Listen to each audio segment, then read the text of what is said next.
जय हिंद मेरे प्यारे साथियों, स्वागत है आप सभी का परीक्षा वाटिका एजुकेशन में। बीपीएससी एडीओ खान सर के द्वारा ये सेक्शनल टेस्ट जो कि एंशिएंट हिस्ट्री और मिडाइवल हिस्ट्री का ये टेस्ट है और ये दूसरा टेस्ट है।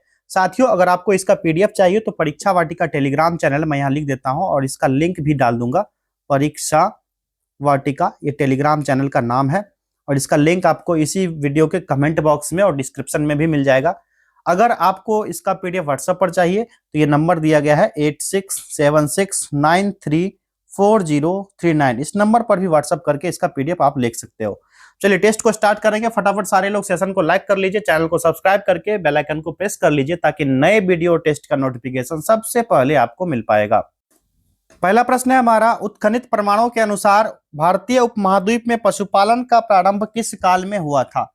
सही जवाब इसका हो जाएगा विकल्प सी, मध्य पाषाण काल का मामला है। यहीं से पशुपालन आरंभ होता है और भारत में पशुपालन का साक्ष्य जो है ना, एमपी का आदमगढ़ और राजस्थान का बागोर जिला है। एमपी का जो जिला है ये आदमगढ़ है, यहां लिख देता हूं मैं आदमगढ़। और राजस्थान का अगर पूछा जाए तो राजस्थान का बागोर, यहीं से पशुपालन का साक्ष्य मिला है। और आग की खोज जो होगी ये पुरापाषाण काल में होगी। अगर आग वाला हो जाएगा मामला तो ये हो जाएगा पुरापाषाण। और आग मैं क्यों बता रहा हूं, क्योंकि आग वाला भी पूछा जाता है बीपीएससी में। ये पुरापाषाण काल में है, जहां पर खाद्यान्न का उत्पादन नवपाषाण काल में हो जाएगा। यहाँ पर खाद्यान्न का अगर पूछा जाए तो नवपाषाण काल, ठीक, खाद्यान्न वाला। चलिए आगे देखिए, भीमबेटका रॉक शेल्टर की खोज का श्रेय किसे दिया जाए? ठीक है, इसका राइट आंसर हो जाएगा विकल्प बी, वीएस वांककर को दिया गया। और भीमबेटका जो मध्य प्रदेश में है ना, अब्दुल्लागंज रायसेन जिला, ये ना इसकी खोज 1957 में हुआ था। 1957 जगह का नाम है रायसेन जिला, रायसेन ये जिला का नाम है रायसेन। और जगह का नाम पूछा जाए तो अब्दुल्लागंज था, अब्दुल्लागंज। अब्दुल्लागंज कहां पड़ता है? तो एमपी के रायसेन में।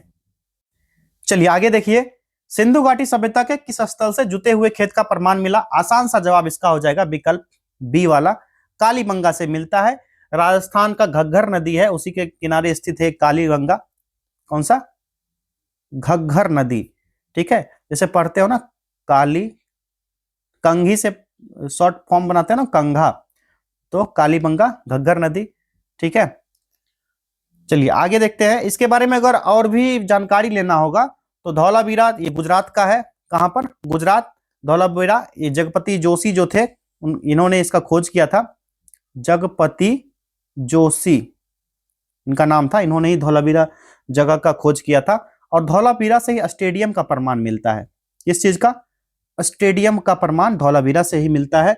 फिर आप नीचे आओ चनहुदरों की तरफ, तो ये पाकिस्तान का अर्नेस्ट मैके ने खोज किया था। अर्नेस्ट मैके ने, यहाँ पर अलंकृत हाथी, वक्रकार ईंट ये सभी मिला था। और एक बच गया बनावली या बनवाली। बनवाली जो है ना, यहीं से मिलता है आपको खिलौना, तांबा का वानागर, ये सब रविंद्र सिंह बिष्ट जी इसका खोज किए थे इस जगह का। रविंद्र सिंह बिष्ट इन्होंने इसका खोज किया था, यहां से खिलौना का प्रमाण मिलता है, ठीक है। चलिए साथियों, एक जानकारी है आप लोगों के लिए, अगर आप यूपी से बीएड करना चाहते हो वो भी कम से कम प्राइस में, तो आप लोगों के लिए विशेष ऑफर है। 60,000 में आपका बीएड हो जाएगा, यूपी बीएड 2026 से 28 वाला सेशन, जहां दलाल लोग आपसे 80-85 हजार रुपए लेते हैं। फिर एग्जाम फी, रजिस्ट्रेशन फी, प्रैक्टिकल वगैरह का फी करते हुए आप लोग को 1,25,000 तक का यहाँ पर बिल बना देते हैं। तो इन सबसे बचना है, इसके लिए क्या करना है आप लोग को? इस नंबर पर कॉन्टेक्ट करना है। नीचे यहाँ पर नंबर देख सकते हो आप लोग, 8676934039। इस नंबर पर व्हाट्सअप कीजिए, कॉल कीजिए।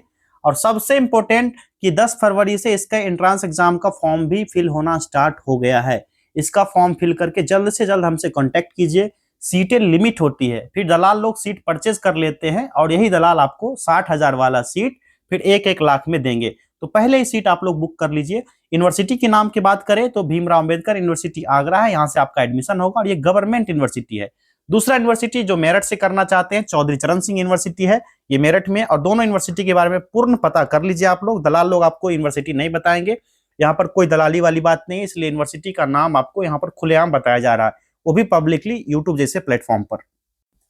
अगला प्रश्न है हमारा, निम्नलिखित विद्वानों में से किसने आर्यों का मूल निवास स्थान उत्तरी ध्रुव को माना? ये नॉर्थ पोल को किसने माना था, इस वैज्ञानिक का क्या नाम है? तो राइट आंसर इसका हो जाएगा विकल्प बी, अपने बाल गंगाधर तिलक ने इन्होंने बताया था इसका मूल निवास स्थान उत्तरी ध्रुव है।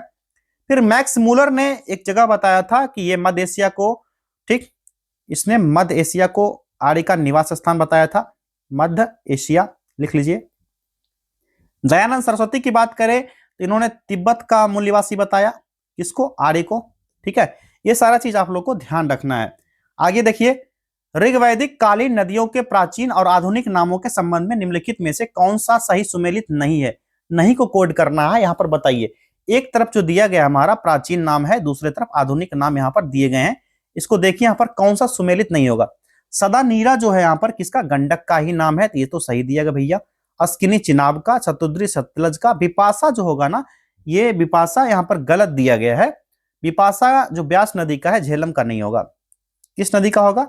ये ब्यास नदी का नाम दिया है। तो यहां पर क्या पूछा जा रहा था? गलत पूछा जा रहा है, यानी कौन सुमेलित नहीं है, तो विकल्प डी हो जाएगा, बिपाशा। झेलम यहां पर गलत दिया गया है, क्योंकि बिपाशा का आधुनिक नाम ब्यास नदी हो जाएगा। क्लियर है? एक और है, अगर पूछा जाए कुमु कुर्रम नदी का नाम है, यहां पर नहीं दिया गया, सब सारा डाटा दे ही दिया गया है, तो इसको क्यों छोड़े? कुमु कुर्रम इसका नाम है। सदा नीरा गंडक हो ही गया भाई, शतुद्री सतलज ये सारा हो गया। एक ये भी आप लोग नोट कर लेना अपने नोटबुक में। चलिए आगे देखिए, छठा प्रश्न है, सैंधवकालीन स्थल रंगपुर की खोज किसके द्वारा की गई थी? सही जवाब हो जाएगा रंगपुर की खुदाई जो MS वत्स जी थे, इनके द्वारा ही किया गया था। ये पुरातत्वविद थे, 1935 में इन्होंने इसकी खुदाई कराई थी, 1935 में। हड़प्पा संस्कृति की उपस्थिति यहाँ पर पाई गई, और प्रारंभिक स्तर में त्रिकोणीय कचियां थी, छिद्र युक्त हीटर, यहाँ पर काले काले पर लाल रंग से चित्रित मिट्टी बने थे। ठीक है, क्या चीज? काला पर लाल रंग यहीं से मिला था। ठीक है, कहां पर? रंगपुर से। फिर धीरे धीरे समय बीता, आगे जाकर के 1953-54 में एक SR राव आए। SR राव, इन्होंने हेल्प किया MS वत्स का, और इन लोगों ने मिलकर के फिर उत्खनन कराए, संदेहों को दूर करने के लिए, कि सिद्ध किया कि वास्तव में हड़प्पा संस्कृति से जुड़ा स्थल है या नहीं है। ठीक है, फिर रंगपुर को आधार बनाकर गुजरात में लगभग 40 कई अन्य हड़प्पा या उत्तर हड़प्पा स्थल की पहचान भी की गई थी। ठीक है, तो ये सब देख लेना आप लोग। हड़प्पा जैसे दयाराम साहनी, मोहनजोदड़ो, राखाल दास बनर्जी, ये सब जितना भी स्थल है ना हड़प्पा कालीन स्थल, और इसके खुदाई करता कौन थे, ये देख लेना आप लोग एक बार। आगे देखिए, वैदिक सभ्यता से संबंधित निम्नलिखित कथनों में से कौन सही नहीं है? यहां पर नहीं को कोड कीजिए, और इसका राइट आंसर क्या हो जाएगा? विकल्प सी हो जाएगा। ऋग्वेद में गंगा का उल्लेख 3 बार और यमुना का उल्लेख 1 बार किया गया है। ये यहाँ पर जो दिया गया है ना, ये चीज गलत दिया गया है। इस काल में ना पवित्र नदी मानी जाती थी गंगा। ठीक है, तो यहाँ पर गलत क्या है? तो गंगा का उल्लेख यहाँ पर 1 बार हुआ है, और यमुना का उल्लेख 3 बार हुआ है। तो दोनों का उलट फेर करके सिर्फ स्टेटमेंट बदल दिया है, इसलिए गलत हो जाएगा। आगे देखिए, भारत का राष्ट्रीय आदर्श वाक्य सत्यमेव जयते किस उपनिषद से लिया गया है? ये बच्चों वाला प्रश्न है, आप जवाब दे देंगे। क्या? मुंडक उपनिषद। ठीक है, मुंडक उपनिषद, ऑप्शन सी यहां पर सही है। आगे देखिए, बंदरगाह का साक्ष्य सिंधु घाटी सभ्यता के किस स्थल से प्राप्त हुआ है? यह मिला है लोथल से। गुजरात में भोगवा नदी के तट पर स्थित है लोथल, और SR राव द्वारा इसकी खुदाई की गई थी। उनका नाम था SR राव, इनके द्वारा ही लोथल की खुदाई की गई थी। यहां से मनका उद्योग, धान की भूसी, छोटा दिशा मापक यंत्र और फारस की मुहर जैसे कई साक्ष्य यहां से मिले थे। आगे देखिए, 6ठी शताब्दी ईसा पूर्व के भारत में महाजन पद की कुल संख्या कितनी थी? टोटल संख्या 16 थी। आसान सा जवाब विकल्प बी वाला हो जाएगा। और महाजन पद जो 16 थे, जिसमें से बज्जी और मल 2 ही ऐसे थे जो गणतंत्रात्मक शासन व्यवस्था यहाँ पर लागू थी। कौन कौन सा था? एक तो था भाई बज्जी, ठीक, और इसमें से दूसरा था मल्ल। इन दोनों जगह पर गणतंत्रात्मक व्यवस्था लागू थी, गणतंत्रात्मक व्यवस्था इन दोनों जगह पर लागू थी। ठीक है, ये चीज ध्यान रखना है। आगे देखिए, 6ठी शताब्दी ईसा पूर्व के भारतीय महाजन पद से संबंधित निम्नलिखित कथनों पर विचार कीजिए। स्टेटमेंट दिया गया है और पूछा जा रहा है उपर्युक्त कथनों में से कौन सा ऐसे सही है या है। यहां पर 1 बाय 1 स्टेटमेंट को देखते हैं, पढ़ते हैं, उसके बाद देख लेंगे कौन सा सही है कौन सा गलत है। पहला है, मत्स्य महाजन पद की राजधानी विराटनगर थी। ये सही दिया गया, बिल्कुल सही दिया गया है। दूसरा है, अंग महाजन पद की राजधानी चंपा। ये भी सही है। ठीक है, दोनों का दोनों सही था यहाँ पर। तीसरा है दक्षिण भारत का एकमात्र महाजनपद अस्मक था, ये वाला भी यहाँ पर करेक्ट दिया गया है। और कोसल की राजधानी वाराणसी थी, तो ये यहाँ पर गलत दिया गया है, ठीक है, क्योंकि कोसल की राजधानी वाराणसी नहीं थी, ये इसकी राजधानी श्रावस्ती थी, ठीक है, श्रावस्ती हो जाएगा।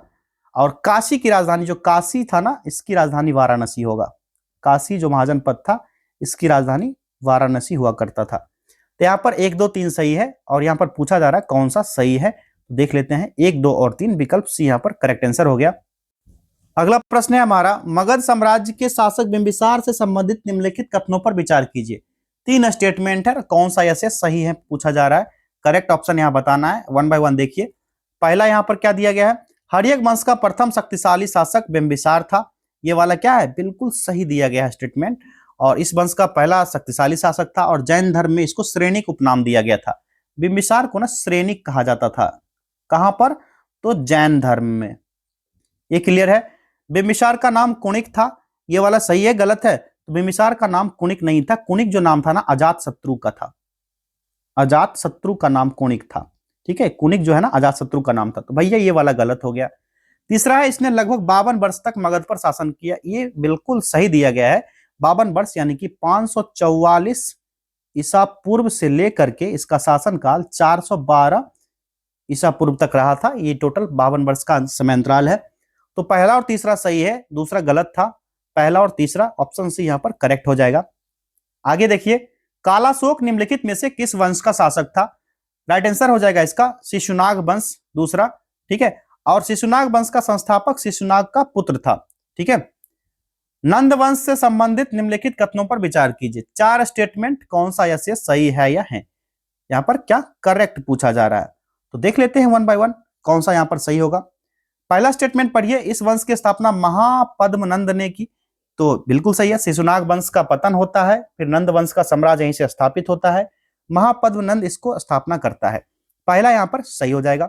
दूसरा है, यूनानी लेखकों ने महापद्मनंद को अग्रमीज नाम से संबोधित किया है, तो ये भी सही हो जाएगा। यूनानी लेखक महापद्मनंद को नहीं, धनानंद को अग्रमीज नाम से संबोधित किया गया था, तो ये महापद्मनंद नहीं थे, कौन थे, धनानंद, ये गलत हो जाएगा। नेक्स्ट है, घनानंद इस वंश का अंतिम शासक था, तो ये अंतिम शासक ही था। इसके शासनकाल में सिकंदर ने पश्चिमोत्तर भारत पर अटैक भी किया था, तो ये वाला स्टेटमेंट यहाँ सही हो जाएगा। तीसरा, चौथा है, घनानंद ने एक राट और एक छत्र की उपाधि धारण की थी, ये ना घनानंद ने नहीं बल्कि महापद्मनंद ने धारण की थी, तो यहाँ पर एक धनानंद नहीं होगा, क्या हो जाएगा, महापद्मनंद, ठीक है, तो ये गलत हो गया। तो पहला और तीसरा सही है, यहाँ पर विकल्प ए हो जाएगा, केवल 1 और 3। और पुराण में ना महापद्मनंद को ही क्षत्रियों का नाश करने वाला बताया गया है, और परशुराम का दूसरा अवतार। 15वां प्रश्न है यहाँ पर, जैन धर्म के 23वें तीर्थंकर कौन थे। तो जैन अनुश्रुति जो है यहाँ पर परंपरा कई साथ दिया हुआ है, कुल 24 तीर्थंकर का वर्णन है, और इस धर्म की स्थापना का श्रेय ना ऋषभ देव को दिया जाता था, या आदिनाथ नाम से उनको जाना जाता है। तो यहाँ पर करेक्ट आंसर पूछा जाए 23वें तीर्थंकर तो पार्श्वनाथ हो जाएंगे, और 24वें महावीर थे। सत्य, अहिंसा, अस्त्य, अपरिग्रह 4 महाव्रत है इसमें, जैन धर्म में 4 महाव्रत का चर्चा है। 4 महाव्रत, 4 महाव्रत कौन कौन सा, तो पहला हो जाएगा सत्य, दूसरा हो जाएगा यहाँ पर अहिंसा, तीसरा यहाँ पर क्या हो जाएगा अस्तेय, अस्तेय, और चौथा अपरिग्रह हो जाएगा। ये नोट कर लेना आप लोग, क्योंकि पूछा जाता है इसमें से 4 कौन कौन से महाव्रत है जैन धर्म का, एक इसमें से मिस कर देगा और कूट देकर के क्वेश्चन पूछ लेगा। बढ़ते हैं नेक्स्ट क्वेश्चन की तरफ। क्वेश्चन नंबर 16 देखिए, यहाँ पर जैन धर्म से संबंधित निम्नलिखित कथनों पर विचार कीजिए। 4 स्टेटमेंट दिया गया है, यहाँ पर 4 स्टेटमेंट में पूछा जा रहा है कौन सा ऐसे सही है या है। यहाँ पर करेक्ट आंसर बताना है आप लोगों ने। देखिए 1 बाय 1। पहला दिया गया है यहाँ पर, जैन धर्म के 24वें तीर्थंकर महावीर थे, अभी मैंने ऊपर बताया था 23वें पार्श्वनाथ थे और 24वें महावीर थे, सही है। और दूसरा क्या दिया गया, महावीर के पिता का नाम वर्धमान और माता का नाम त्रिशला था, तो इनके माता का नाम त्रिशला था और इनके पिता का नाम सिद्धार्थ था, वर्धमान नहीं था, सिद्धार्थ इनके पिता का नाम था, ठीक है, और त्रिशला इनके माता का नाम था, तो ये सही हो गया, ठीक है। तो सिर्फ पिता का नाम यहाँ पर गलत दिया गया था, दूसरा स्टेटमेंट गलत हो जाएगा भाई। तीसरा देखिए, इस धर्म में पुनर्जन्म के सिद्धांत को मान्यता नहीं दी गई है, तो ऐसा कहा जाता है पुनर्जन्म और कर्मवाद दोनों ही सिद्धांत में इस धर्म को मान्यता दी गई है। तो यहाँ पर पुनर्जन्म प्लस कर्मवाद, हो सकता है कर्मवाद पूछ दिया जाए, तो दोनों को मान्यता मिला है इसमें, यहाँ पर पूछा जा रहा नहीं दिया गया है, तो ये भी यहाँ पर गलत हो जाता है इस वजह से। चौथा है सामान्यतः कृषि और युद्ध दोनों ही इस धर्म में वर्जित थे, तो ये वाला स्टेटमेंट बिल्कुल सही दिया गया है, क्योंकि इसमें अहिंसा पर ज्यादा बल दिया गया था और कृषि और युद्ध दोनों ही वर्जित था इस धर्म में।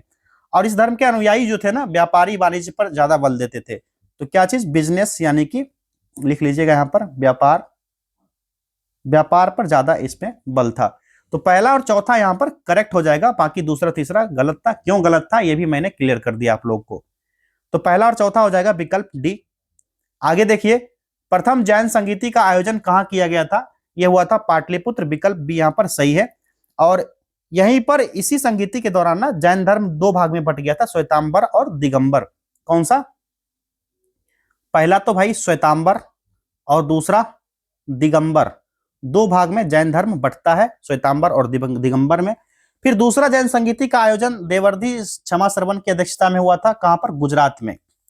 दूसरा जो जैन संगीति हुआ था ये गुजरात में हुआ था। गुजरात में कहां हुआ था? गुजरात का बल्लभी क्षेत्र है, बल्लभी यहां पर हुआ था, ये भी नोट कर लेना आप लोग। आगे देखिए, बुद्ध के जीवन से संबंधित निम्नलिखित प्रतीकों में कौन सही सुमेलित नहीं है?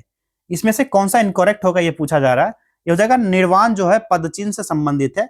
तो 29 वर्ष की आयु में बुद्ध ने गृह त्याग किया था, 6 वर्ष कठोर तपस्या किया था। इसके बाद वैशाख पूर्णिमा के दिन पीपल वृक्ष जो है, बोधि वृक्ष जो कि निरंजना नदी के तट पर है, 35 वर्ष की आयु थी जहां पर इनको ज्ञान की प्राप्ति हुई थी। तो ये ज्ञान की प्राप्ति से संबंधित है, तो पद चिन्ह नहीं है, ये है ज्ञान की प्राप्ति हुई थी। किसको? भगवान बुद्ध को ज्ञान की प्राप्ति हुई थी। तो यहाँ पर कौन सा प्रतीक सही नहीं था? निर्वाण पद चिन्ह नहीं होगा, निर्वाण हो जाएगा ज्ञान की प्राप्ति। आगे देखिए, बौद्ध धर्म की तीसरी संगीति का आयोजन कहां किया गया था? आसान सा जवाब हो जाएगा यहाँ पर विकल्प बी, पाटलिपुत्र में हुआ था। ठीक है, पाटलिपुत्र में। पहला संगीति अजातशत्रु के शासनकाल में राजगृह में हुआ था। ठीक है, पहला राजगृह में हुआ था।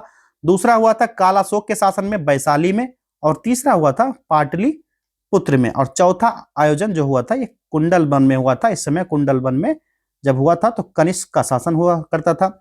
वैशाली में जब हुआ था तो वैशाली में कौन सा हुआ था?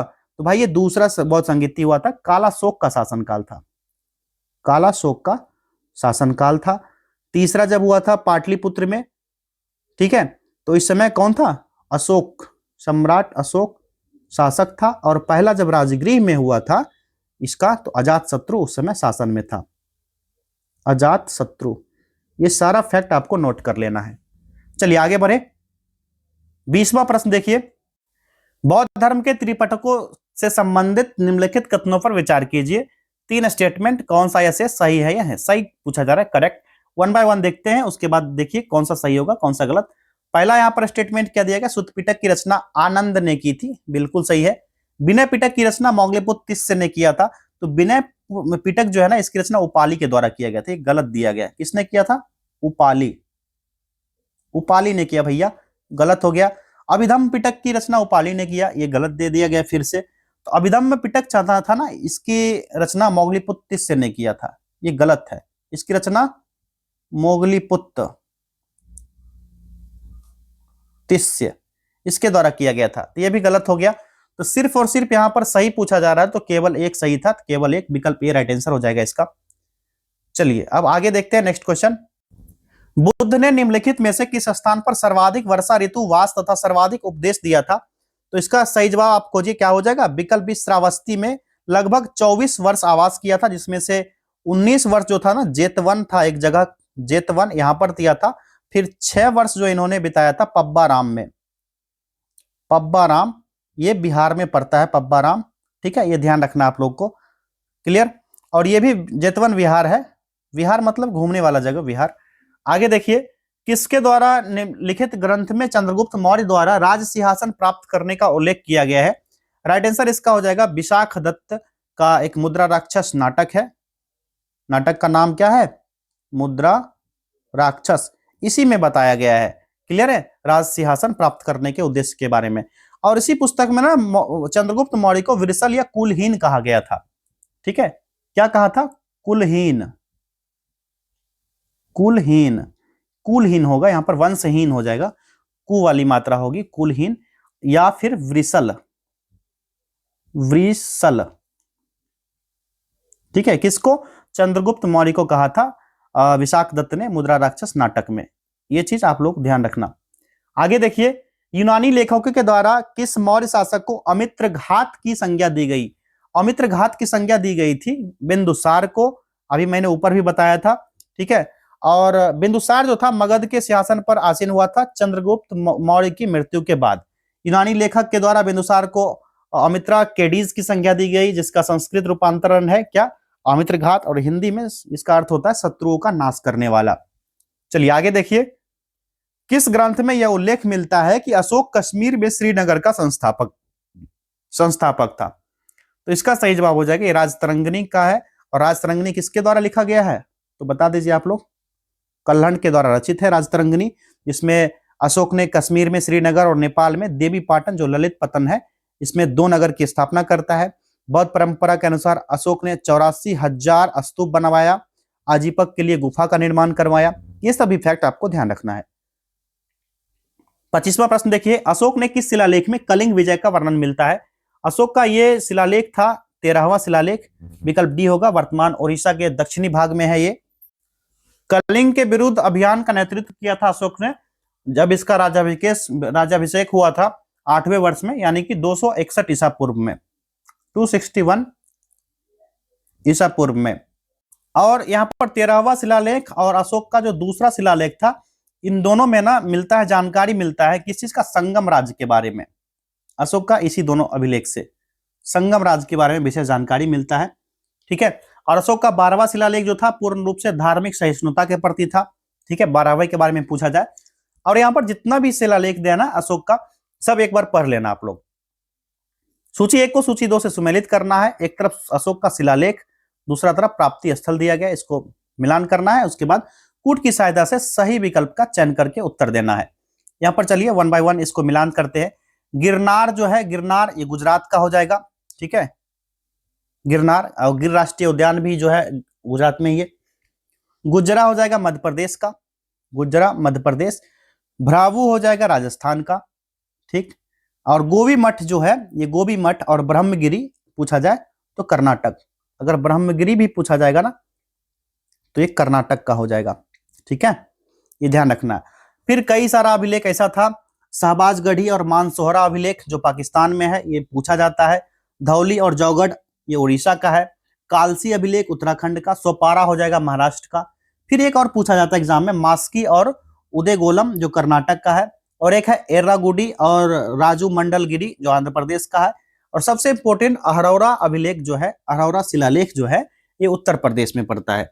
ये सारा फैक्ट जो मैंने बताया आपको, ये एक बार वीडियो को पॉज करके लिख लीजिएगा आप लोग। तो यहाँ पर मिलान करना था, तो क्या मिलान होके आएगा? यहाँ पर पहला का हो गया चौथा। तो अब देखिए यहाँ पर पहले का चौथा कौन सा था? तो पहले का चौथा यहाँ पर विकल्प सी वाला सही हो जाएगा। 4, 3, 2 और 1।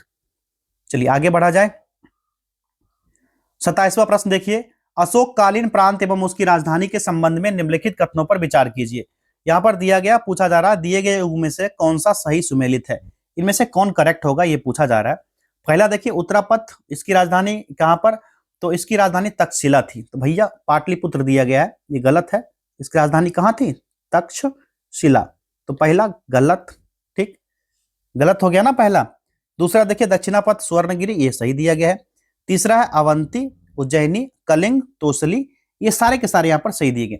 जो प्राची या मध्य प्रदेश की राजधानी थी, ये पाटलिपुत्र थी, ये भी एक नहीं दिए गए, वो लिख लेना आप लोग। 2, 3, 4 सही है, पहला गलत था। 2, 3, 4 और देख लीजिए, विकल्प भी यहाँ पर करेक्ट हो जाएगा, केवल 2, 3 और 4। अगला देखिए, अर्थशास्त्र में वर्णित तीर्थों और संबंधित विभागों के संबंध में निम्नलिखित कथनों पर विचार कीजिए। और पूछा जा रहा है कौन सा ऐसे सही सुमेलित है। तीनों स्टेटमेंट को 1 बाय 1 यहाँ पर रीड कीजिए, उसके बाद बताना है।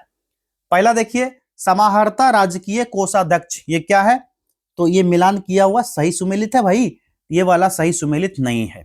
ठीक, फिर सन्निधाता राजस्व विभाग का प्रमुख अधिकारी, ये भी गलत दिया गया है। तीसरा, व्यवहारिक दीवानी न्यायालय का प्रमुख न्यायाधीश हुआ करता था, तो ये वाला सही है। तो सिर्फ और सिर्फ तीसरा सही है। तो यहाँ पर पहला दूसरा गलत क्यों है? जो अर्थशास्त्र है ना, अर्थशास्त्र के अकॉर्डिंग मौर्य काल में जो उच्च अधिकारी को तीर्थ कहा जाता था, तो तीर्थ से संबंधित पूछा भी जा रहा है। ठीक, इसमें महामात्र से संबंधित कई नाम यहाँ पर संबोधित किया गया है। कुल 18 तीर्थ की चर्चा मिलती है, ये भी ध्यान रखना, कुल 18 तीर्थ की चर्चा मिलता है अर्थशास्त्र में। समाहर्ता जो होता था ना, प्रमुख राजस्व अधिकारी होता था, राजकीय कोषाध्यक्ष नहीं होता था, ये होता था प्रमुख राजस्व अधिकारी। ठीक है, ये ध्यान देना आप लोग को। फिर संनिधाता की बात आएगी तो ये कोषाध्यक्ष अधिकारी होता था। ठीक है, ये जो होता था कोषाध्यक्ष अधिकारी होता था, कोषाध्यक्ष अधिकारी होता था, इस वजह से ये भी गलत हो गया। तीसरा व्यवहारिक मामला वाला सही है, दीवानी न्यायालय का मुख्य न्यायाधीश होता था जो दीवानी मामले से संबंधित न्याय कार्य का प्रभारी होता था। ठीक है, तीसरा सही था, तो केवल 3 हो जाएंगे, विकल्प बी वाला यहाँ पर सही। चलिए आगे देखिए, मौर्यकालीन न्याय व्यवस्था के संबंध में निम्नलिखित में से कौन सा कथन सत्य नहीं है। यहाँ पर इनकरेक्ट पूछा जा रहा है, इनकरेक्ट इसमें से कौन सा होगा, ये हो जाएगा विकल्प डी वाला। कंटक शोधन दीवानी और धर्मस्थीय फौजदारी मामलों की सुनवाई करता था, ये वाला यहाँ पर सत्य नहीं है। अर्थशास्त्र में 2 तरह के न्यायालय की व्यवस्था है, एक धर्मस्थीय न्यायालय, एक कंटक शोधन न्यायालय। व्हाट्सएप सेशन में मैंने करवाया भी था, सुपर 30 मेगा मॉक टेस्ट जो ज्वाइन किए हैं उनको पता होगा। अगर आप लोगों ने मेगा मॉक टेस्ट नहीं ज्वाइन किया है, इस नंबर पर जाकर कांटेक्ट कीजिए, नंबर है 8676934039। ठीक है, अभी इसका ऑफर चल रहा है 249 का, 249 में इसको ज्वाइन कीजिए। 4-5 टेस्ट हुए हैं अभी हाल फिलहाल में, वो आपको मिल जाएगा, बाकी आप लोग कंटिन्यू कर सकते हो।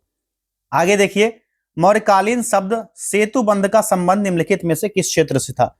सेतु बंध जो था ना, राज्य की ओर सिंचाई का प्रबंध करने पर लिया जाने वाला टैक्स होता था, कर होता था, और राजकीय भूमि से होने वाली आय को सीता कर कहा जाता था। ठीक है, इससे जो टैक्स होता था ना, लिया जाता था, इससे जो राजकीय भूमि से आय होता था और इस पर जो कर लिया जाता था, इसी को सीता कर कहा जाता था। ठीक है, ये ध्यान रखना आप लोग को। और आयात पर प्रवेश पर जो लिया जाता था, आयात निर्यात पर, आयात या निर्यात पर जो टैक्स लगता था, इसको ना निष्क्रम्य कहा जाता था, निष्क्रम्य। ये ध्यान रखना, नोट कर लेना आप लोग, स्क्रीनशॉट ले लो। चलिए आगे बढ़ते हैं क्वेश्चन नंबर 31 की तरफ। मौर्योत्तर कालीन किस पुस्तक में भारत का यवन आक्रमण का उल्लेख मिलता है। सही जवाब गार्गी संहिता से मिलता है, गर्गी मुनि द्वारा रचित है। गार्गी संहिता किसके द्वारा, गर्गी मुनि, इन्होंने ही इसकी रचना की थी। हर्षचरित की रचना किसने की थी, तो हर्षचरित और कादंबरी की रचना किया गया था बाणभट्ट के द्वारा, बाणभट्ट के द्वारा। ठीक है, दिव्यावदान तो बौद्ध विद्वान का एक रचित पुस्तक है, जिसमें पुष्यमित्र शुंग का वर्णन मिलता है, अशोक द्वारा निर्माण किया गया था, 84,000 स्तूप, इसी का वर्णन मिलता है दिव्यावदान में। रघुवंशम रचना कालिदास की है, जहां पर वंशम लग जाए या लगभग म की मात्रा आए तो मैक्सिमम पुस्तक जो हो जाती है कालिदास की हो जाती है।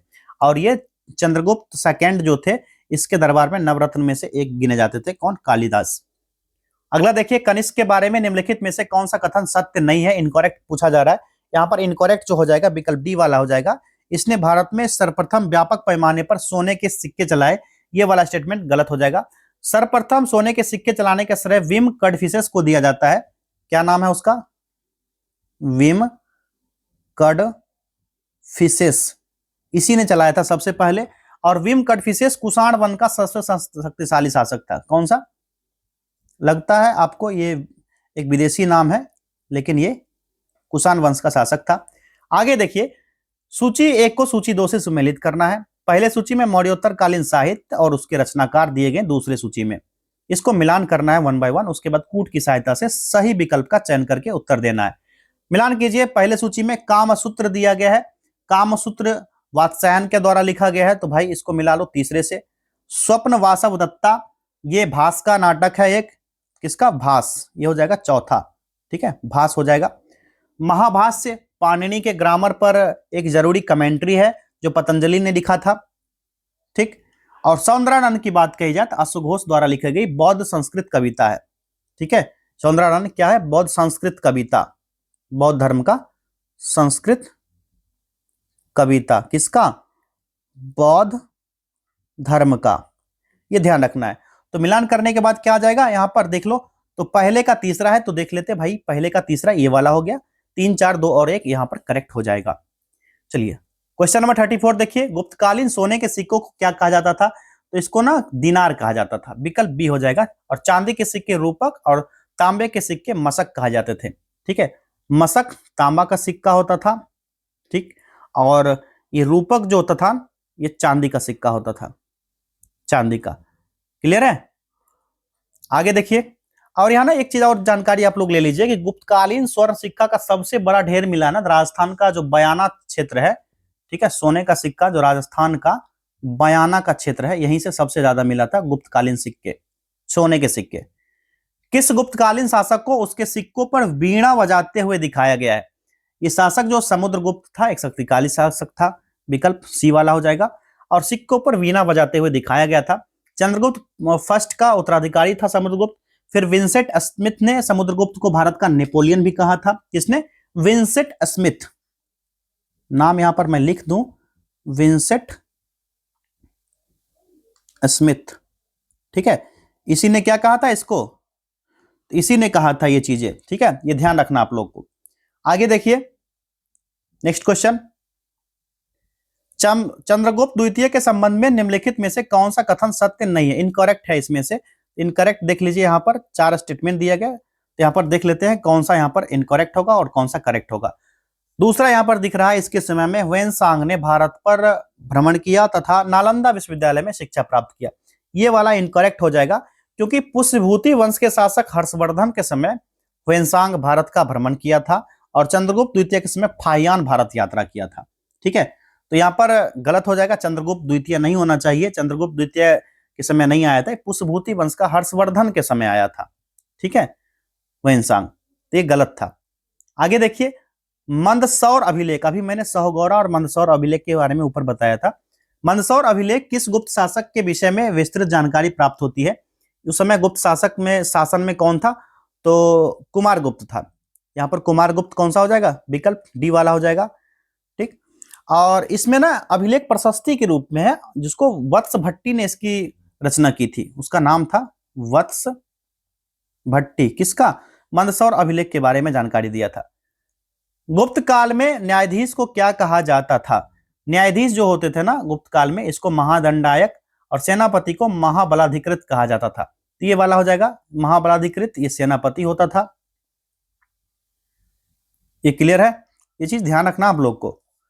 चलिए आगे देखते हैं, गुप्त काल की प्रमुख रचनाएं तथा उनके लेखक के संबंध में निम्नलिखित में से कौन सा कथन सत्य है? चल भाई, यहां पर करेक्ट पूछ दिया गया, ये देवी चंद्रगुप्तम जो है विशाख दत्त की रचना है, ये वाला सही दिया गया है।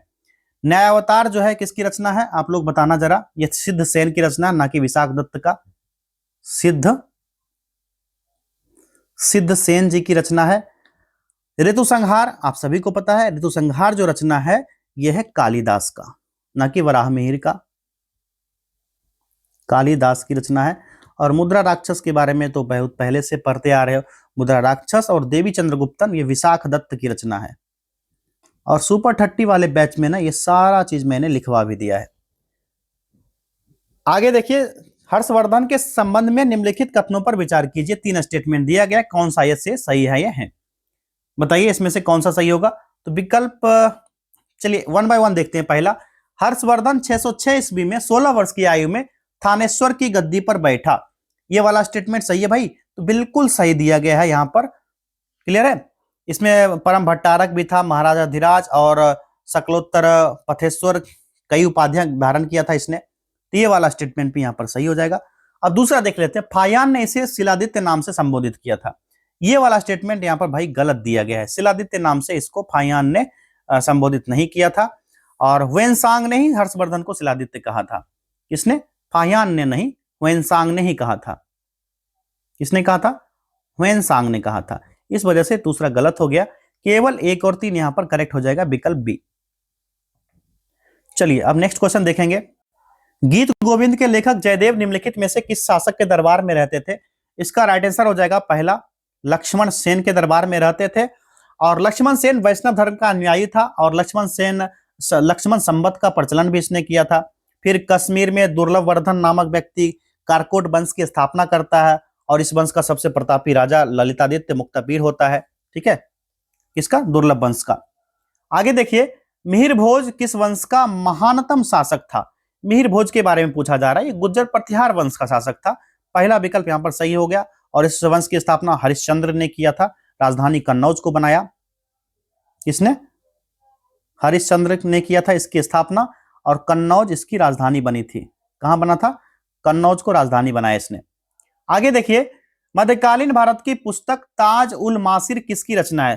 ताज उल मासिर के बारे में मैंने विशेष बताया था जब सुपर 30 बैच में 9 से 10:30 बजे रात को सेशन जो चलता है, व्हाट्सएप सेशन, यहाँ पर मैंने बताया था ताज उल मासिर के बारे में। मैंने कहा भी था क्वेश्चन हो सकता है पूछा जाए। इसमें ना दिल्ली सल्तनत के प्रारंभिक दिन का राजनीतिक, सामाजिक और धार्मिक वर्णन मिलता है। ताजुल मासिर जो मिडाइवल इंडिया की पुस्तक है, ठीक है, हसन निजामी के द्वारा लिखा गया था। विकल्प भी यहाँ पर सही हो जाएगा। आगे देखिए, निम्नलिखित में से किस शासक के सिक्कों पर एक और लक्ष्मी की आकृति तथा दूसरी ओर कलमा खुदा रहता है? ये भी सेम टू सेम मैंने उस सेशन में पूछा था। अब आप ये बोलोगे कि सर ये चीज आप बता रहे हो कि व्हाट्सएप सेशन कहाँ है, तो इस नंबर पर कांटेक्ट कीजिए। अगर आपको ट्रस्ट नहीं होता है तो इस व्हाट्सएप सेशन को ज्वाइन कीजिए। अभी 249 का चल रहा है जो मेगा मॉक टेस्ट, उसी में इसको फ्री में ऐड कर दिया जाएगा, जो कि 1.5 घंटे का डेली सेशन होता है। अभी मॉडर्न हिस्ट्री चल रहा है यहाँ पर। अगर आपको ट्रस्ट नहीं होगा तो ये क्वेश्चन उठा लेना, वहां पर जितने भी बच्चे आपके सहपाठी होंगे उनसे पूछ लेना कि ये सारा चीजें सर ने करवाया है या नहीं करवाया। ठीक है, तो ये 44वां प्रश्न था, सिक्कों पर लक्ष्मी और दूसरी ओर कलमा खुदा रहता था। ये वाला इसका राइट आंसर हो जाएगा मोहम्मद गौरी के शासनकाल में। महमूद गजनबी का दरबारी इतिहासकार कौन सा था? ये तो आसानी से बना दोगे आप लोग, ये हो जाएगा उत्बी। कुतुबुद्दीन ऐबक के संबंध में निम्नलिखित में से कौन सा स्टेटमेंट करेक्ट नहीं है? यहां पर बताइए, इनकरेक्ट स्टेटमेंट पूछा जा रहा है कुतुबुद्दीन ऐबक के बारे में, तो ये हो जाएगा पहला ही, कुतुबुद्दीन ऐबक ने सुल्तान की उपाधि धारण की थी। इसने ना मलिक और सिपह सलार की उपाधि धारण की थी। क्या क्या? एक तो मलिक, ठीक, और दूसरा इसका उपाधि धारण था सिपह सालार। ठीक है, इस वजह से गलत था और इनकरेक्ट पूछा जा रहा था, तो पहला ही इनकरेक्ट यहां पर हो जाएगा। दिल्ली के किस सुल्तान के विषय में कहा गया है कि उसने रक्त और लौह की नीति अपनाई? ये भी मैंने सेशन में करवाया था। यहाँ पर मैंने बताया भी था कि इसको वर्ल्ड हिस्ट्री से कनेक्ट करना। जब लेनिन जैसे, कार्ल मार्क्स जैसे पढ़ोगे तो वहां पर भी देखोगे रक्त और लौह की नीति अपनाया गया था। लेकिन अगर इंडियन हिस्ट्री की बात की जाए तो बलबन के बारे में ऐसा कहा गया है, इसने ब्लड एंड आयरन की नीति अपनाई थी। विकल्प बी यहाँ पर सही हो जाएगा। नसीरुद्दीन मोहम्मद के बाद बलबन दिल्ली का शासक बना था, और इसका पूरा नाम अगर पूछा जाए तो गयासुद्दीन बलबन इसका नाम था। थ्योरी ऑफ किंगशिप यानी कि शासन का सिद्धांत दिया था। फिर इसके बाद ईश्वरीय अधिकार का सिद्धांत दिया था, यानी कि थ्योरी ऑफ डिवाइन राइट, ये कहा था। और भारत में फारसी त्योहार नवरोज को प्रारंभ किया था। नवरोज भी इसी ने स्टार्ट किया था, और ये क्वेश्चन पूछा जाता है, नवरोज त्योहार भारत में किसने स्टार्ट किया था? और ये फारसी त्योहार है, तो बलबन ने स्टार्ट किया था भाई। अगला देखिए, सिकंदर सानी की उपाधि दिल्ली के किस सुल्तान ने धारण की थी? राइट आंसर हो जाएगा विकल्प बी, अलाउद्दीन खिलजी। नेक्स्ट है, दिल्ली सल्तनत का सर्वाधिक विद्वान शासक कौन था जो खगोल शास्त्र, गणित और आयुर्विज्ञान सहित अनेक विद्याओं में निपुण था? इसका अगर सही जवाब अगर पूछा जाए तो मोहम्मद बिन तुगलक हो जाएगा। और दिल्ली से दौलताबाद राजधानी भी ट्रांसफर इसी ने किया था, ये भी ध्यान रखना है। तुगलक वंश का पहला शासक था। अगला देखिए, सिंचाई कर तथा हक ए सर्व नामक कर लगाने वाला दिल्ली का प्रथम शासक कौन था? प्रथम सुल्तान कौन था, ये पूछा जा रहा है। तो कौन सा हो जाएगा? ये पहला सुल्तान जो है, यह राइट आंसर हो जाएगा फिरोज तुगलक, विकल्प डी वाला, हक ए सर्व कर लगाया था। और ब्राह्मणों पर जजिया कर लगाया था मुसलमान शासक फिरोज शाह तुगलक ही। ठीक, किस पर? ब्राह्मण पर जजिया कर। ब्राह्मण पर कर का नाम जजिया। अकबर आता है, खत्म होता है। चलिए आगे देखिए, खतौली के युद्ध में राणा सांगा ने किस तुगलक या लोदी शासक को पराजित किया? तो इसका क्या हो जाएगा? विकल्प डी, इब्राहिम लोदी। बहमनी साम्राज्य से संबंधित निम्नलिखित कथनों पर विचार कीजिए और कौन सा ऐसे कथन सही है या है, यहाँ पर बताना है आप लोगों के। ठीक है, तो चलिए वन बाय वन पढ़ते हैं। पहला यहाँ पर है, अलाउद्दीन बहमन शाह को बीदर को अपनी राजधानी बनाई थी। इसने गुलबर्गा को राजधानी बनाया था भाई, बीदर नहीं। ठीक है, गुलबर्गा को राजधानी बनाया था, तो पहला गलत हो गया इस वजह से। दूसरा देखिए, शिहाबुद्दीन अहमद ने राजधानी बीदर से गुलबर्गा स्थानांतरित किया था, तो यहां पर ये वाला भी गलत दिया गया है। गुलबर्गा से बीदर स्थानांतरित किया था, यहां पर इधर से इधर होना चाहिए, बीदर से गुलबर्गा नहीं, गुलबर्गा से बीदर किया था। ठीक है, ये रहता तो सही होता, गलत दिया गया। तीसरा यहां पर देखिए, शिहाबुद्दीन अहमद की उदारता के कारण उसे संत अहमद कहा जाता था, बिल्कुल सही है। और चौथा है, हुमायूं शाह को दक्कन का नीरो भी कहा जाता है, दक्कन का नीरो, और जालिम हुमायूं भी कहा जाता था इसको। ठीक है, जालिम हुमायूं नाम से भी इसको जाना जाता है। तो ये वाला बिल्कुल सही है। तो तीसरा और चौथा सही है भाई। कौन सा सही पूछा जा रहा है? 3 और 4 विकल्प बी वाला सही है यहाँ पर। चलिए क्वेश्चन नंबर 53 देखना है। विजयनगर के संबंध में निम्नलिखित कथनों पर विचार कीजिए। पर 4 स्टेटमेंट है, कौन सा ऐसे सही है या है? यहाँ पर करेक्ट बताना है आप लोगों ने। पहला है यहाँ पर क्या? तो विजयनगर साम्राज्य की स्थापना हरिहर और बुक्का ने किया था। कब? 1336 ईस्वी में। बिल्कुल सही दिया गया। अपने पिता के नाम पर इसने अपने वंश का नाम संगम वंश रखा था। कौन सा? संगम। संगम वंश नाम रखा था, तो पहला सही है। चलिए दूसरा देखिए यहाँ पर क्या है। हरिहर प्रथम ने वेद मार्ग प्रतिष्ठापक की उपाधि धारण की थी। ये वाला यहाँ पर गलत दिया गया है। ठीक है, ये वाला गलत है यहाँ पर। क्लियर है? हरिहर बुक्का 2 भाई थे, ये भी ध्यान रखना है। और वेद मार्ग प्रतिष्ठापक की उपाधि बुक्का प्रथम ने धारण किया था। हरिहर प्रथम ने नहीं, किसने? बुक्का ने। बुक्का प्रथम, इसलिए ये गलत है। तीसरा है बुक्का प्रथम ने अपनी वैदेशिक नीति का विस्तार करने के लिए एक दूत मंडल चीन भेजा था। ये यहाँ पर बिल्कुल सही दिया गया है। जो विजयनगर की राजधानी हम्पी थी और राजभाषा यहाँ का तेलुगु लिपि नंदी नाडी गढ़ी था। और इटली का यात्री जो निकोलो कोंटी देवराय था, देवराय प्रथम के दरबार में आया था। ये सब भी ध्यान रखना आप लोगों ने। क्लियर है? निकोलो कोंटी देवराय सही है ये। तो यहाँ पर दूसरा गलत था, बाकी 3 सही है भाई। 1, 3 और 4 हो जाएंगे, विकल्प बी यहाँ पर सही। कृष्णदेव राय के संबंध में निम्नलिखित कथनों में से कौन सा कथन सत्य नहीं है? यहाँ पर नहीं पर जोर देना और देखना है। पहला यहाँ पर इनकरेक्ट हो जाएगा। कृष्णदेव राय विजयनगर के सालू वंश का सबसे प्रतापी राजा था। संगम वंश के बाद विजयनगर पर सालू, तुलुब और अराविडु वंश शासन करता है। और कृष्णदेव राय जो थे ना, सालू वंश का नहीं, तुलुब वंश का था। कौन सा? तुलुब वंश। ये ध्यान रखना है, सालू नहीं था, तुलुब वंश। इस वजह से ये गलत हो जाता है। और कृष्णदेव राय को आंध्र भोज और आंध्र पितामह भी कहा गया है। इसी को आंध्र भोज या आंध्र पितामह, इस नाम की उपाधि भी इसको दिया गया है। किसको? कृष्णदेव राय को। आगे देखिए, सिकंदर लोदी के एक शासनकाल में लिखी गई पुस्तक लज्जत ए सिकंदरी किस विषय से संबंधित है? इसके बारे में कहा जाए तो राइट आंसर हो जाएगा पहला, संगीत से संबंधित है लज्जत ए सिकंदरी। और सिकंदर लोदी लोदी वंश का सबसे अंतिम शासक था और गुरु गुलरुखी उपनाम से कविता लिखा करता था। लिख देता हूं यहां पर, गुलरुखी, इसी नाम से ये कविताएं लिखता था। कौन लिखता था? तो सिकंदर लोदी भैया। क्लियर? चलिए अगला देखिए, सूची 1 को सूची 2 से सुमेलित करना। एक तरफ प्रमुख सूफी संत और दूसरे सूची में संबंधित सिलसिला। कौन से सूफी संत किस सिलसिला से संबंधित है, इसको मिलान करते हैं और कूट की सहायता से सही विकल्प का चयन करके उत्तर दे देंगे। पहला मिलान करते हैं। भारत में सबसे पहले जान लीजिए, भारत में चिश्ती परंपरा के पहले संत थे उस्मान।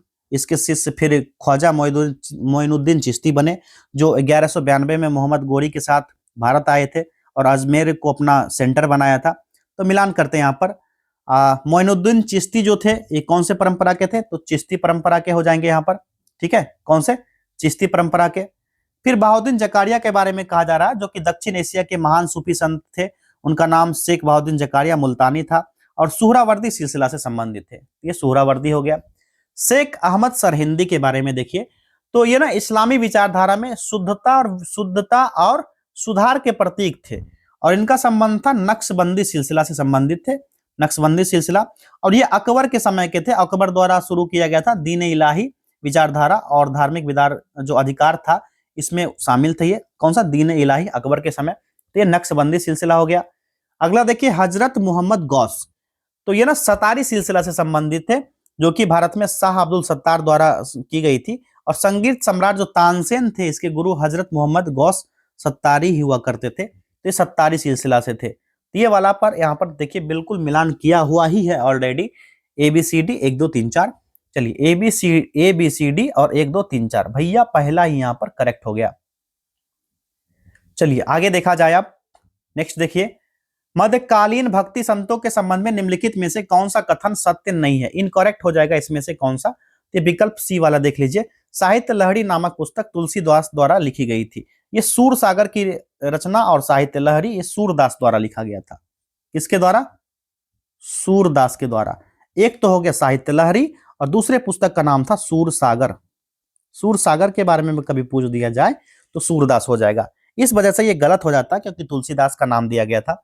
आगे देखिए, शाहरुख नामक चांदी का सिक्का किस मुगल बादशाह ने चलाया था? राइट आंसर हो जाएगा बाबर ने चलाया था शाहरुख नामक। और अपने आत्मकथा बाबर नामा या तुझे के बावरी की रचना भी तुर्की भाषा में बाबर ने किया था, यह भी ध्यान रखना है। आगे देखिए, मात्र एक मुट्ठी बाजरे के चक्कर में मैंने अपना साम्राज्य खो दिया होता, यह कथन किस मध्यकालीन शासक से संबंधित होता है? तो बताइए यहां पर क्या हो जाएगा राइट आंसर? बिल्कुल सही आंसर हो जाएगा यहाँ पर शेरशाह सूरी ने कहा था। ये मारवाड़ पर आक्रमण किया था जब राजपूत के शौर्य पराक्रम से प्रभावित हुआ था। शेरशाह ने यही बात कहा था कि मात्र एक मुट्ठी बाजरे के चक्कर में मैंने अपना साम्राज्य खो दिया होता। फिर भारत में सूरवंश का संस्थापक शेरशाह सूरी के द्वारा किया जाता था। शेरशाह सूरी के बारे में अगर कहा जाए तो बचपन का नाम फरीद खां था। फिर दक्षिण बिहार के सूबेदार बहार खान लोहानी ने इसे शेर खान की उपाधि प्रदान की थी क्योंकि इसने शेर को मारा था। 1529 ईस्वी में मामला अगर पूछा जाए तो घाघरा का युद्ध हुआ था, ठीक है, घाघरा का युद्ध। फिर 1539 चौसा का युद्ध आप सभी को याद होगा। तो घाघरा का युद्ध में महमूद लोदी की तरफ से लड़ा था ये। फिर चौसा के युद्ध में हुमायूं को पराजित करने के बाद सुल्तान ए आदिल कहा था खुद को, सुल्तान ए आदिल हुमायूं को यहां पर हरा देता है तब। ये सारा फैक्ट्स आप लोग को ध्यान रखना है। फिर पट्टा कबूलियत प्रथा की शुरुआत भी इसी ने किया था। चांदी का रुपया, तांबे का दाम इसी के द्वारा चलाया गया था। और कालिंजर अभियान जब हुआ था तो कालिंजर अभियान के दौरान ही शेरशाह की मृत्यु हो जाती है। और शेरशाह के मकबरा के बारे में अक्सर पूछा जाता है सासाराम में। आप लोग को कमेंट करना है कालिंजर अभियान जब शेरशाह की मृत्यु हुई थी तो डेट और ईयर कमेंट कीजिए आप लोग। आगे देखिए, अकबर द्वारा जगत गुरु की उपाधि किसने प्रदान की गई थी? तो इसका सही जवाब हो जाएगा हरिविजय सूरी के द्वारा किया गया था। विकल्प डी यहां पर करेक्ट है। जिन चंद्र सूरी को अकबर ने युग प्रधान की उपाधि सुशोभित किया था। किसको? अकबर ने। क्लियर है ना? यहां पर युग प्रधान की उपाधि दिया था। उपाधि का नाम था युग प्रधान। किसको? जिनचंद्र सूरी को अकबर ने दिया था युग प्रधान की उपाधि। अकबर के दरबार में राजकवि के पद पर निम्नलिखित में से कौन आसीन था? राइट आंसर हो जाएगा फैजी। विकल्प सी यहां पर सही हो जाएगा। फैजी आसीन था इस समय और राजकवि के पद पर था। फिर भास्कराचार्य द्वारा कई पुस्तक लिखी गई जिसमें लीलावती का फारसी अनुवाद फैजी ही करता है। किसका? लीलावती का फारसी अनुवाद फैजी के द्वारा ही किया जाता है।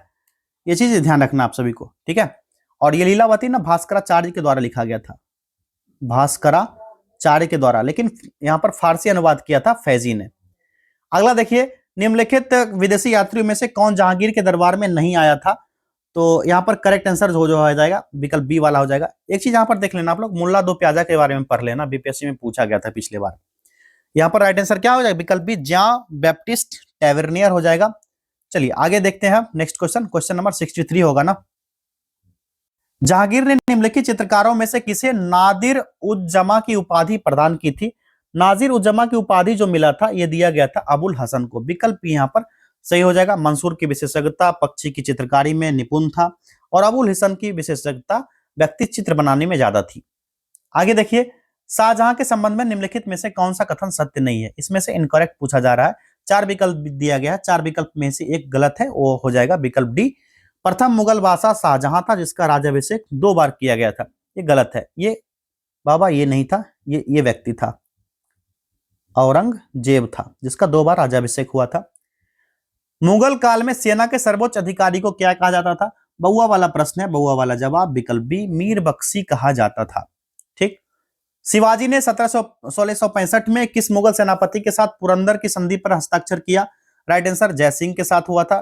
कूटनीति दोनों में पारंगत थे कचवाहा शासक जयसिंह।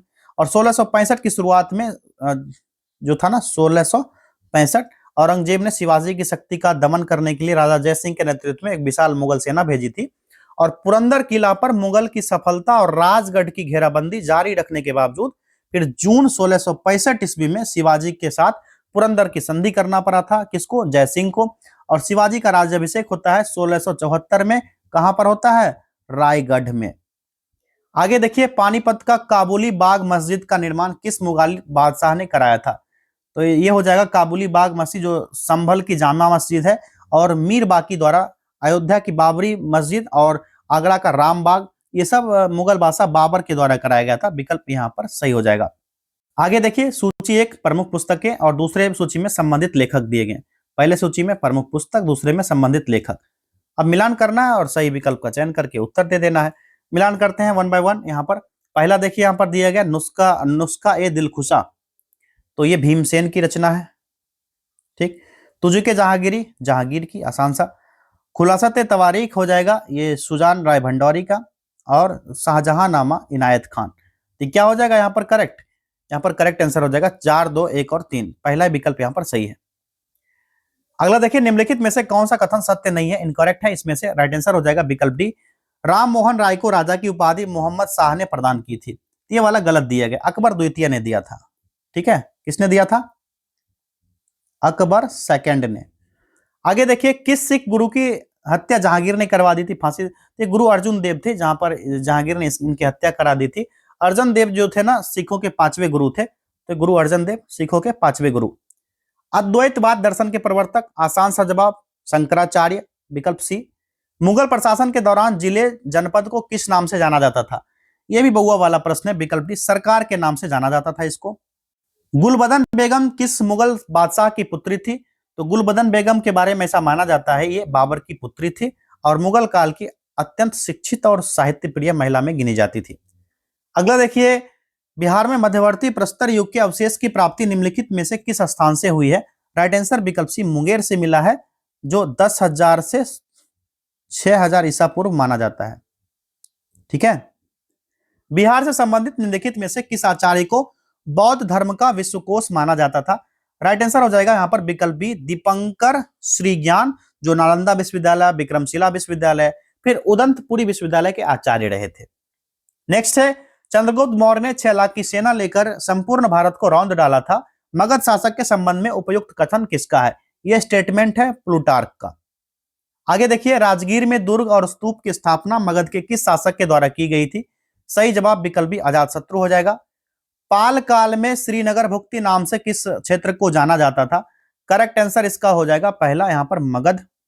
नेक्स्ट क्वेश्चन है, मौर्य साम्राज्य के पतन के बाद मगध पर किस वंश का शासन प्रारंभ हुआ था? करेक्ट आंसर विकल्प बी, शुंग वंश। निम्नलिखित में से प्रथम मुगल सम्राट कौन था जिसका राज्याभिषेक पटना में हुआ था?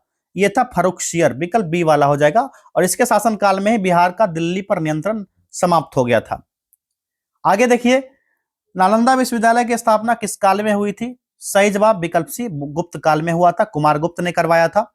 आगे देखिए, मगध साम्राज्य की प्राचीन राजधानी राजगिरी के संबंध में निम्नलिखित कथनों पर विचार कीजिए। कौन सा ऐसे कथन यहाँ पर सही होंगे या फिर गलत होंगे, ये देख लेना। आप लोगों को सही पूछा जा रहा है, इसमें से कौन से सही है? पहला यहाँ पर पढ़िए, यहाँ स्थित 5 पहाड़ियों में से एक रत्नागिरी बुद्ध का निवास था, जिसे गृद्धकूट के नाम से जाना जाता है। सही है भाई। दूसरा देखिए, इस नगर की निर्माण योजना महागोविंद ने बनाई, ये भी सही दिया गया है। तीसरा है, दर्शनीय स्थल घोड़ा कटोरा झील और शांति स्तूप और सवर्ण भंडार गुफा आदि यहीं स्थित है, ये भी यहाँ पर सही है। चौथा है, 383 ईसा पूर्व बौद्ध संगीति का आयोजन यहीं किया गया था, ये बाबा गलत दिया गया है यहाँ पर। क्यों गलत दिया गया है? तो 483 ईसा पूर्व में हुआ था, अजातशत्रु के शासनकाल में राजगीर में हुआ था। 383 नहीं बाबा, 483 होना चाहिए, इसलिए गलत है। एक कैरेक्टर के कारण चौथा स्टेटमेंट यहाँ पर गलत हो जाता है। तो यहाँ पर देखिए 1, 2 और 3 सही था, तो पहला यहाँ पर सही हो जाएगा 1, 2 और 3। अगला देखिए, मैथिली भाषा का विकास निम्नलिखित में से किस वंश के शासनकाल के दौरान हुआ था? राइट आंसर कर्नाट वंश का शासन था। अगला प्रश्न है, महावीर से संबंधित निम्नलिखित कथनों पर विचार कीजिए। 3 स्टेटमेंट है, कौन सा ऐसे सही है या गलत है? सही पूछा जा रहा है, तो सही स्टेटमेंट यहाँ पर चूज करना है। इसमें से कौन सा सही होगा देख लेना। इनका जन्म कुंडल ग्राम वर्तमान वैशाली जिले में हुआ, सही है। इन्होंने अपना अंतिम उपदेश वर्तमान नालंदा जिले में दिया, यह भी सही है। इन्हें निर्वाण मृत्यु की प्राप्ति वर्तमान नालंदा जिले में हुई थी, यह भी सही है। तीनों सही यहाँ पर, 1, 2 और 3 यहाँ पर करेक्ट हो जाएगा। अगला देखिए, नव नालंदा महाविहार किसके लिए विख्यात है? सही जवाब पाली अनुसंधान संस्थान है यहाँ पर, और इसकी स्थापना बिहार सरकार ने 1951 में किया था। किसका? पाली अनुसंधान संस्थान का। शेरशाह के संबंध में निम्नलिखित में से कौन सा सही नहीं है? इनकरेक्ट इसमें से पूछा जा रहा है, ये हो जाएगा विकल्प सी, चांदी का रुपया और सोने का दाम चलाया था। तो यहाँ पर गलत दिया गया है। यहाँ पर प्रचलित रुपया चांदी का था और दाम तांबे का था। जो दाम था ना तांबे का दाम शुरू किया था, ना कि सोना का। चांदी का रुपया सही था, तांबा का दाम हो गया। ठीक। विनय पिटक और सुत पिटक की रचना किस बौद्ध संगीति में की गई थी? आसान सा जवाब, पहला ही बौद्ध संगीति हुआ था अजातशत्रु के शासनकाल में, महाकश्यप इसके अध्यक्ष थे और राजगृह में किया गया था। कब हुआ था कमेंट करना आप लोग। प्राचीन मगध साम्राज्य के संबंध में निम्नलिखित में से कौन से सत्य नहीं है? इसमें से इनकरेक्ट हो जाएगा, ये हो जाएगा पहला। बिंबिसार की मृत्यु के बाद उदयन यानी उदयभद्र उसका उत्तराधिकारी हुआ। बिंबिसार की हत्या करके उसका पुत्र अजातशत्रु किया था और स्वयं राजा बना था। उदयन नहीं होगा, यहाँ पर अजातशत्रु होना चाहिए। ठीक है, अजातशत्रु, और इनकरेक्ट पूछा गया था तो इसी वजह से इनकरेक्ट था ये स्टेटमेंट। ठीक, अगला है राजगीर में दुर्ग तथा स्तूप की स्थापना मगध के किस शासक के द्वारा की गई थी? यहाँ पर करेक्ट हो जाएगा अजातशत्रु। नेक्स्ट, हर्यक वंश के उपरांत मगध पर क्रमशः किन वंशों ने शासन किया? तो यहाँ पर सही जवाब हो जाएगा विकल्प बी, शिशुनाग वंश, नंद और मौर्य शुंग वंश हो जाएगा। सारे वंश का यहाँ पर पीरियड देख लीजिएगा, कब से कब तक इसका शासनकाल रहा था। हर्यक वंश का अंतिम मगध सम्राट कौन था? राइट आंसर विकल्प सी, नागदशक। नेक्स्ट क्वेश्चन है, मगध के किस सम्राट के द्वारा गुप्त संवत का प्रचलन किया गया था? तो ये हुआ था, शासक उस समय था विकल्प बी, चंद्रगुप्त प्रथम था, और 319 से 20 में राज्यारोहण किया था। इसकी के बाद गुप्त संवत की शुरुआत हुई थी 319 से 20 ईसा पूर्व। बिहार में सैन्य अभियान आयोजित करने वाला दिल्ली का प्रथम सुल्तान निम्नलिखित में से कौन था? तो यहाँ पर करेक्ट हो जाएगा विकल्प बी, बलबन। ठीक है, 1920 ईस्वी होगा, ईसा पूर्व नहीं होगा, एक्सट्रीमली सॉरी। मोहम्मद बिन तुगलक के शासन काल में बिहार के किस क्षेत्र को तुगलकपुर नाम दिया गया था? तो राइट आंसर ये तिरहुत का क्षेत्र था। कर्नाटक वंश के शासक हरि सिंह थे, हरि सिंह देव को पराजित किया था और पहाड़ी में शरण लेने को विवश कर दिया था, और तिरहुत क्षेत्र को तुगलक साम्राज्य में मिलाकर के इसका नाम तुगलकपुर रख दिया था। अगला क्वेश्चन है, 6ठी शताब्दी ईसा पूर्व के भारत में विद्यमान महाजनपद में कुल कितने बिहार में थे? इस समय टोटल 3 महाजनपद थे, अंग, मगध और वज्जी। विकल्प बी हो जाएगा। आगे देखिए, बिहार में स्थित विक्रमशिला विश्वविद्यालय की स्थापना किसने की थी? राइट आंसर इसका हो जाएगा यहाँ पर विकल्प डी हो जाएगा, धर्मपाल ने। मगध साम्राज्य का प्रथम शासक कौन था जिसने अस्थायी सेना रखी थी? ये विकल्प ए, बिंबिसार हो जाएगा। चलिए आगे देखिए, क्वेश्चन नंबर 98, नालंदा विश्वविद्यालय के संबंध में निम्नलिखित में से कौन सा कथन इनकरेक्ट है? यानी कौन सा सही नहीं है, मतलब इनकरेक्ट है।